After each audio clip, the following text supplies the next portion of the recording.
আজকে আমি রান্না করব লাউয়ের ডাঁটা দিয়ে মাছ তরকারি। তার জন্য একটি কড়াইতে তেল গরম করে নিব। হলুদ লবণ দিয়ে মাছগুলো মাখিয়ে ভেজে নিব। মাছগুলো ভাজা হয়ে গেলে আমি মাছগুলো এখন নামিয়ে নিব। মাছগুলো নামিয়ে নেওয়ার পর পেঁয়াজ ভেজে নিব। তারপর পানি রসুন বাটা দিয়ে ভালোভাবে নেড়ে নিব। নেড়ে নেওয়ার পর এখানে আমি দিয়ে দিচ্ছি লবণ, হলুদ, মরিচ দিয়ে ভালোভাবে মশলাটা কষিয়ে নিব। মশলাটা কষানো হয়ে গেলে আমি এখানে দিয়ে দেব লাউয়ের ডাঁটা, আলু, সিম দিয়ে ভালোভাবে নেড়ে নিব। ভালোভাবে নেড়ে নেওয়ার পর আমি এখানে ঢাকনা দিয়ে দিব। ঢাকনা উঠিয়ে আবারও ভালোভাবে নেড়ে নিব। তারপর দিয়ে দিব টমেটো কুচি।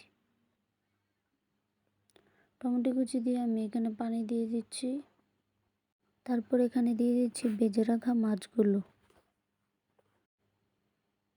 তারপর দিয়ে দেব কাঁচামরিচ, ধনেপাতা, ধনে গুঁড়ো দিয়ে ভালোভাবে নেড়ে নেব। নেড়ে নেওয়ার পর এই তো হয়ে গেল। তারপর আপনাদের ইচ্ছে মতো পরিবেশন করে নেবেন। আর অবশ্যই আমাকে সাপোর্ট করবেন।